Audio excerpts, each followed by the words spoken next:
komite dari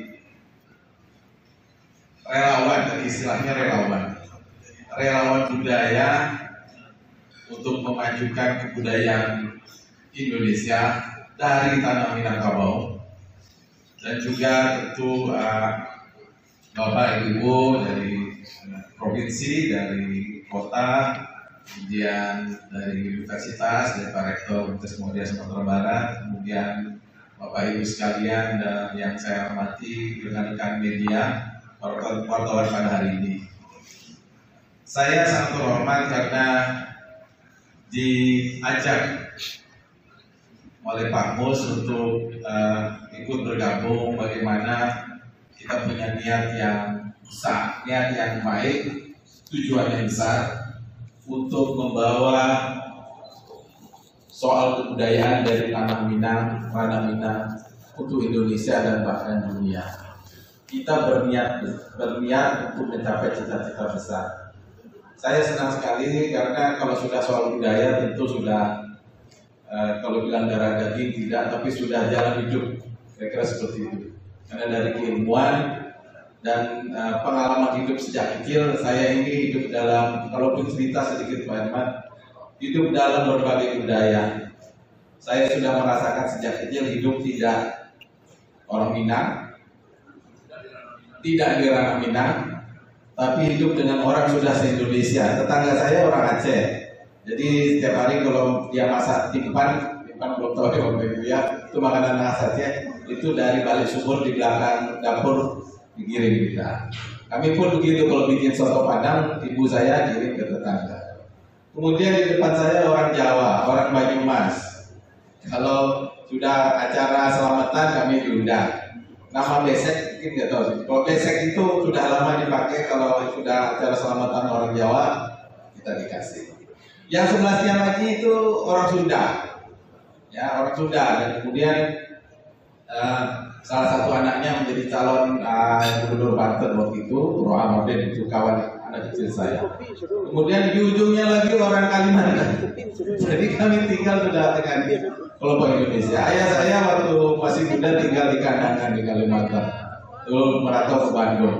Kemudian ayah saya itu orang Minang asli Padang Panjang, tapi bahasa Sundanya lancar. Jadi kami hidup dalam suasana seperti itu. Lalu ilmu saya, antropologi, membawa saya hidup di masyarakat yang berbeda di seluruh Indonesia. Mulai dari Aceh sampai, saya belum sampai Papua hidup, baru sampai Maluku Utara. Itu saya rasakan. Kalimantan juga saya, dengan penelitian saya hidup dengan masyarakat yang berbeda. Saya pernah tinggal satu masyarakat yang kecil yang mungkin Bapak Ibu tidak terbayangkan, Pulau Enggano. 6 bulan saya sendiri di sana. Enggano di seberang Pulau Bengkulu, kota Bengkulu. Kalau laut Indonesia naik 3 meter tutup ya. Itu luar biasa. Hidup, dan di Enggano itu ada satu suku namanya suku Komai. Ketua sukunya orang Minang. Karena suku Komai itu ada suku pendatang yang campuran, di dalamnya ada orang Minang, orang Sunda, orang Jawa, orang Batak, orang Aceh yang tinggal di Enggano. Jadi satu suku, ditambah 5 suku asli. Kemudian lapisan sosial saya sudah hidup dari yang termiskin, karena penelitian antropologi memaksa saya tinggal di kampung desa yang cuma setiap hari makan nasi dan dicampur dengan supermie. Itu sudah mewah, sudah pernah. Sampai ke penelitian masyarakat yang dilayani oleh bupati. Mau penelitian dikasih mobil Pak Bos. Tadi ini prolog saja Pak Ibu. Saya jadi kalau sudah soal budaya, sudah mengalami sejak kecil dengan pola hidup masyarakat yang berbeda di Indonesia. Alhamdulillah ilmu membawa saya pun sudah pernah tinggal di beberapa negara yang hidup global. Tapi bukan mampir Pak, hidup. Kalau mampir seminggu 2 minggu selesai. Tapi kalau hidup beberapa bulan rasanya beda. Kayak culture itu beda nuansanya dengan orang luar negeri. Kalau hanya sehari 2 hari seminggu, lalu mau maaf bangga pernah ke Amerika, pernah ke Jerman, pernah ke Prancis, tapi saya pernah hidup. Jadi saya pernah merasakan pola hidup yang sangat tradisional sampai super modern. Sehingga saya sering bilang ke anak-anak saya, papa ini orang hidup di masa depan, tapi hidup di masa lalu, saya bilang. Karena tahun 90, ketika saya hidup di Jerman, 93, kita sudah mengenal ATM, sudah mengenal komputer, sudah mengenal email, tapi Indonesia belum punya apa-apa. Jadi ketika pulang, tahun hidup di Indonesia orang baru mengenal ATM. Baru ada ATM di sini. Saya sudah kenal. Oh, di sini baru kenal MRT. Tahun 91 saya sudah hidup di London 2 bulan. Udah YouTube hidup saya. Menguasai London adalah menguasai jalur transportasi underground. Selesai hidup. Begitulah kira-kira. Jadi alhamdulillah ketika diajak urusan budaya tingkat global, saya paling terbayang. Oleh karena itu saya berterima kasih diajak seperti ini. Mudah-mudahan pemikiran saya dan kawan-kawan bisa memenuhi cita-cita bersama untuk mencapai tujuan yang besar. Melbourne dia Baik Bapak Ibu, itu prolog sedikit tentang bagaimana saya harus ikut dan merasa bangga ikut bersama dengan relawan kebudayaan pada hari ini. Saya akan sampaikan sekitar 10 menit apa rencana kita. Silakan Pak. Ini adalah rencana kegiatan Kongres Budaya 2022 menuju Indonesia Emas tahun 2045. Dasar kegiatan kita sangat clear karena tadi yang memberi sambutan jelas adalah Pak yang kita hormati Pak Irman Gusman. Ini adalah dasar kegiatan yang menjadi inspirasi dan inisiasi yakni dari Yayasan Pusat Kebudayaan Minangkabau, dan tentu sudah juga disebut bekerjasama dengan lembaga pendukung seperti Dewan Perwakilan Daerah Republik Indonesia (DPRRI) dan juga pemerintah Provinsi Sumatera Barat sudah disebut-sebut secara awal. Kemudian juga yang paling penting adalah sebagai upaya menggabungkan gagasan besar untuk memperkuat proses perkembangan bangsa dan negara Indonesia agar dapat mencapai tahun emas pada tahun 2045 melalui kekuatan kebudayaan Indonesia. Ini yang menurut kami mengisi kekosongan ketika orang bicara Indonesia emas 2045 melalui cara lain. Kita adalah melalui cara namanya kebudayaan. Kenapa? Karena tadi sudah disebutkan bahwa Indonesia adalah negara superpower bidang kebudayaan oleh UNESCO. Berikutnya. Nah, mengapa kita harus kongres? Ada beberapa dasar kajian yang sudah kita kembangkan dalam tim, yakni yang kita angkat saja 3 yang besar dari sebanyak persoalan yang menjadi dasar kita. Tapi 3 besar ini saya kira sudah cukup untuk memulai kenapa kita harus bicara tentang kongres kebudayaan. Pertama adalah tantangan besar Indonesia menuju 2045. Banyak sekali tantangan yang akan kita hadapi dan banyak sekali momen yang harus kita hadapi nanti menuju Indonesia 2045. 23 tahun lagi. Itu seusia satu generasi anak kita lahir hari ini, ketika umur 25 dia sudah menjadi anak emas Indonesia. Bayangkan kalau yang lahir hari ini tidak kita persiapkan 25 tahun lagi untuk menjadi negara yang penuh dengan kehebatan, berarti kita telah berdosa pada generasi kita. Itu semangat karena kita sudah menjadi orang yang melahirkan generasi berikutnya, tetapi kita tidak mempersiapkannya dengan cara membangun suatu peradaban yang menguntungkan hidup mereka nanti. Kemudian juga yang kedua adalah adanya transformasi kebudayaan, transformasi digital global yang sudah akan menjadi pola hidup manusia. Tidak usah menunggu 2045, tetapi sekarang kita sudah rasakan mungkin dalam 5 atau 10 tahun ke depan sudah sangat berbeda. Kemudian apa yang menjadi persoalan? Identitas bangsa. Indonesia mau kemana nanti? Kita tetap jadi orang Indonesia, tetapi siapa orang Indonesia? Itu pertanyaan besar. Kita orang Indonesia, tapi siapa orang Indonesia menjadi bangsa?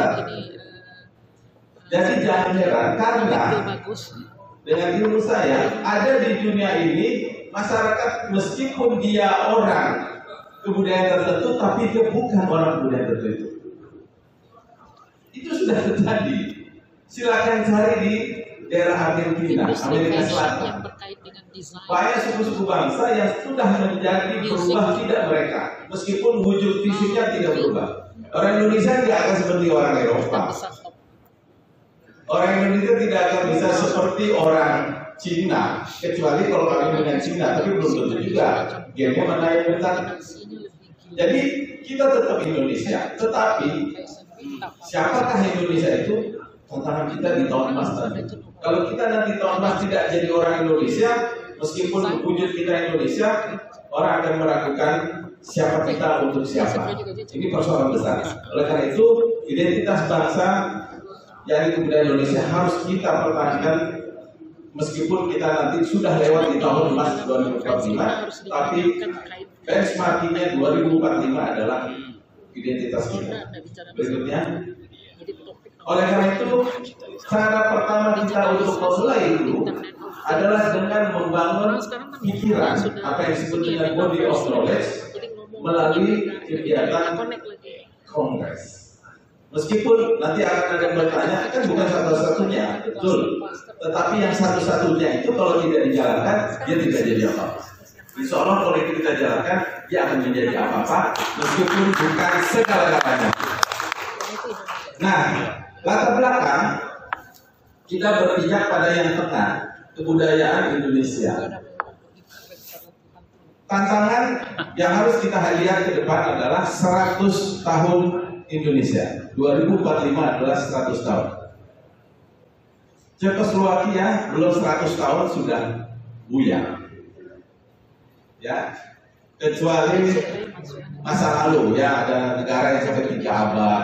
Ya, tapi untuk mencapai 1 abad itu prestasi untuk sebuah negara. Banyak negara bubar sebelum 100 tahun. Oleh karena itu orang sering menyebut 100 tahun adalah kunci kuat untuk eksis selamanya. Maka tantangan besar adalah menuju 100 tahun Indonesia.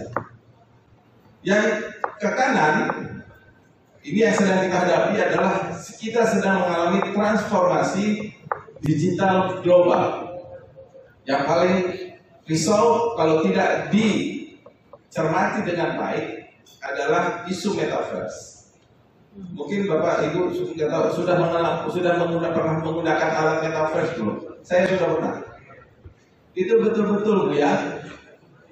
Kita ambil foto orang lain, kita masukkan dengan Oculus namanya, kita pasang di sini, kita pakai kursor, kita bisa hidup dengan produk kamera 360, kita sudah bisa hidup di alam yang ada di sana, meskipun kita di sini. Kita bisa memindahkan hidup di Eskimo dengan alat Oculus itu. Saya sudah pernah coba soalnya. Dan Fuad juga sudah coba. Mohon maaf, di Pasca punya 25 menit. Oleh karena itu, saya mau coba Oculus, datang ke tempat saya. Oke. Ada 12 menit yang sudah save, yang bisa dipakai. Kami punya. Nah, itu alat Oculus namanya. Sudah kita pakai. Nah, itu adalah salah satu tantangan yang nantinya bahwa kebudayaan itu tidak lagi real, tapi kebudayaan itu adalah virtual reality. Kalau sudah virtual reality, Pak Kadis, tidak ada rasa di kebudayaan. Tadi sudah disebut antara love dan seks. Tidak ada rasa itu kalau tidak ada budaya yang sebenarnya. Yang berikut adalah ini yang lebih penting. Tadi kami sudah sebut merawat generasi masa depan. Merawat generasi masa depan. Ini kita, bukan orang lain, kita. Pak Emil Salim, saya masih ingat ketika saya masih kuliah dulu di Visip UI, kita melakukan kegiatan. Pak Emil Salim beri sambutan di Salemba. Itu tahun 83. Emil Salim bilang, dan dulu lingkungan, mahasiswa UI harus siap ya. Kalau kita nanti tua, yang bertanggung jawab tentang siapa yang kita didik itu bukan mereka, tapi kita. Pak Emil Salim sudah membuktikan di usianya yang 94 sekarang masih bisa menyaksikan hasil-hasil karya didikannya. Kalau itu terjadi di seluruh orang yang punya kesadaran generasi mendatang itu kita pertahankan, luar biasa Indonesia. Bagaimana kalau itu tidak terwujud? Itulah dia persoalan kita. Yang berikut adalah ideologi bangsa. Ini kita tetap karena Indonesia adalah bangsa yang telah memiliki ideologi yang sudah kita perjuangkan lahir batin, fisik maupun non fisik dan darah untuk tanah air ini, maka ideologi bangsa tidak bisa kita ubah-ubah. Dan inilah cita-cita kita meskipun bicara kebudayaan untuk menghadapi kebudayaan di era global, tetapi ideologi bangsa tidak bisa kita hilangkan. Tapi kita berangkat dari ranah Minang. Budaya lokal Minangkabau bagaimana? kita akan menjadi bagian yang mendapatkan atau tidak mendapatkan kesempatan di 2045 tahun emas. Kalau kita nggak siap dari sekarang, luar biasa. Kita tidak menyiapkan lembaga, maaf lembaga dinas apapun itu aparat, itu hanya alat. Alat kalau tidak punya isinya, yaitu generasi yang bisa menjaga budaya kita sendiri, kita sama saja membeli alat orang lain. Karena alat hidup kita tidak buatan kita umumnya, sudah buatan Cina.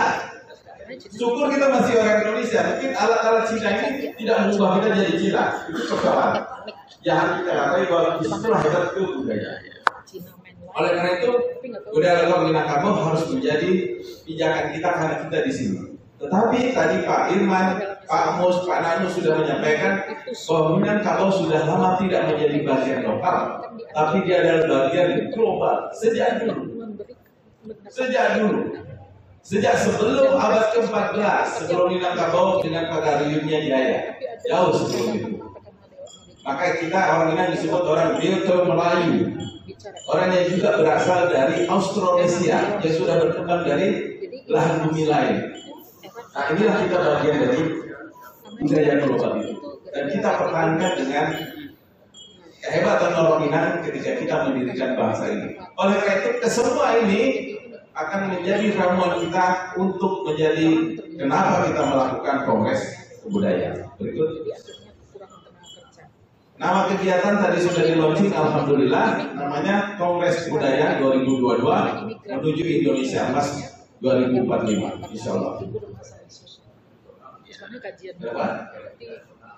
Ini untuk nanti kan kita akan mengundang kawan-kawan serumpun yang secara global adalah juga asal usulnya bisa memiliki kemiripan, yakni serumpun. Kita akan diganti nanti Kongres Budaya 2022 menuju transformasi, menuju peradaban transformasi budaya digital global, menuju peradaban transformasi digital global. Itu hebatnya karyawan ini, dia bisa berubah pula. Nanti kita susun lagi, yang jelas kita terus berubah. Itu dia kebudayaan. Berikutnya. Nah, tujuan kita adalah menemukan kembali, reinventing jiwa dan wujud kebudayaan Indonesia guna membawa Indonesia maju menuju 2045. Menemukan kembali jiwa dan wujud kebudayaan Indonesia guna membawa Indonesia maju menuju tahun 2045. Nanti kita bisa ada diskusi ini kenapa urusan ini. Berikutnya. Nah, ini tema kegiatan kita ada 9. Ada 9. Kenapa kita tidak 10? Karena yang 10-nya sempurna hanya Allah 10, kita 9 saja. Tapi sudah menuju kesempurnaan. Insyaallah. Pertama, tema kegiatan kita nanti ada, berdasarkan tema ini nanti ada sejumlah kegiatan yang akan kita wujudkan. Pertama adalah Indonesia menuju tahun emas 2045. Kemudian ada resiliensi ideologi Pancasila dan perubahan global. Yang ketiga, kebudayaan Indonesia dalam transformasi digital global. Ini akan nanti dibawa ke tema internasional. Yang keempat, generasi baru dan eksistensi kebudayaan. Ini nanti Pak Kadis boleh dipakai Pak untuk membuat segala program kegiatan di dinas kebudayaan dari sini. Kami rela Pak. Ini sudah punya publik, belum punya hak paten. Itulah tipe dari relawan, jadi boleh dipakai oleh siapa saja. Yang kelima, kebudayaan Minangkabau dalam kebudayaan Indonesia. Yang keenam, kebudayaan Indonesia dan kebudayaan negara-negara ASEAN. Yang ketujuh, ASEAN dan geopolitik global tahun 2045. Yang ke-8, integrasi ekonomi negara-negara ASEAN dan persaingan ekonomi kawasan 2045. Loh, kok ada ekonomi? Nah, nanti kita diskusi. Ekonomi, kan kita budaya, kok ada ekonomi? Kita punya harumnya. Nah, yang paling penting ini, karena salah satu identitas budaya yang bisa kita bawa kemana-mana, memajukan bahasa Melayu Indonesia sebagai bahasa internasional kelima. Karena pendukungnya hampir sama banyak dengan satu negara di negara Asia. Berikut Rama. Nah, bentuk kegiatan kongres ini putih ya, mestinya hitam ini. Oke. Nanti kita akan ada kegiatan. Nah, kegiatan ini Bapak Ibu, karena kita adalah suatu kegiatan yang tidak stop, berbasis pada proyek. Setelah ada proyek selesai, stop kegiatan kita insya Allah akan menjadi satu kelompok manusia yang punya komitmen untuk menjadi pengembang kebudayaan dengan berbagai cara. Tadi Pak Kadis bisa lihat kita berbeda latar belakang gitu, berkumpul jadi satu tapi satu concern kebudayaan. Maka kita pertama survei kebudayaan. Survei kebudayaan sudah kita lakukan dengan berapa responden? Dari Pak ya? 1000 responden lebih Pak. Ini sudah siap Bapak Ibu wartawan. Kita nanti akan ada satu kegiatan yang namanya presentasi survei kebudayaan Indonesia. Nanti kita ulang lagi Pak Kadis. Apa sih hasil? Ini hasil seluruh Indonesia. Kita diberkahi oleh teknologi. Kita sudah manfaatkan budaya teknologi itu sehingga kita tidak harus pergi kemana-mana, tapi cukup di sini saja dengan online survei. Sudah kita selesaikan, sudah siap, hasilnya juga sudah kita teliti dan sebagian sudah kita pakai untuk dasar kita melakukan kongres. Jadi ini juga penguatan dari Pak Irman Gusman. Kita nggak bisa bekerja dengan tanpa survei teori politik itu ya. Dasar kita melakukan kongres ini adalah berbasis survei tentang kebudayaan. Jadi tidak lagi berangan-angan dan tidak lagi fantasi terhadap bagaimana kebudayaan kita urus. Ada survei yang sudah kita lakukan. Alhamdulillah sudah selesai. Yang kedua adalah prakongres namanya. Prakongres ini nanti ada beberapa, sama seperti pertandingan, kita ada pemanasan. Pemanasan itu kita ikuti perkembangan yang ada sekarang. Pertama, kita akan ada webinar. Nanti sejumlah webinar sudah kita siapkan dengan berbagai topik dan berbagai pembicara yang kita, mohon maaf Bapak Ibu, kita insya Allah tidak akan tanggung-tanggung mengundang orang dan tidak pula takut-takut mengundang siapapun karena kita sama. Jadi mengundang siapapun yang kita anggap penting di dunia ini untuk bicara, insya Allah kita undang. Kita akan sampai ke sana. Kita kemudian akan melakukan diskusi, talk show berdasarkan campus base. Nanti Bapak Ibu, sebenarnya semua sejumlah rektor sudah akan kita undang. Pada hari ini yang baru hadir Pak Ridi ya dari Tes Sumatera Barat. Ini kita akan menjadikan tempat untuk melakukan diskusi dan talk show campus base. Jadi kita akan datang ke kampus-kampus dari Indonesia bagian barat, tengah, timur.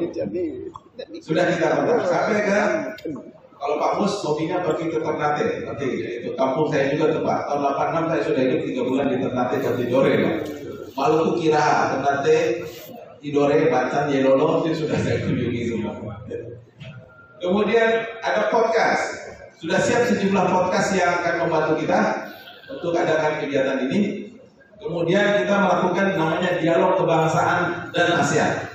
Ini akan ada hadir sejumlah tokoh bangsa, pemimpin dari negara serumpun dan sejumlah generasi muda yang semuanya insya Allah generasi muda Minangkabau akan hadir di sini. Ingin menunjukkan bahwa merawat generasi untuk bangsa adalah dimulai dari generasi bangsa kita sendiri. Insya Allah kita akan hadirkan orang-orang hebat dan anak muda Minangkabau di Indonesia yang juga tidak hanya Indonesia scope tapi juga internasional scope.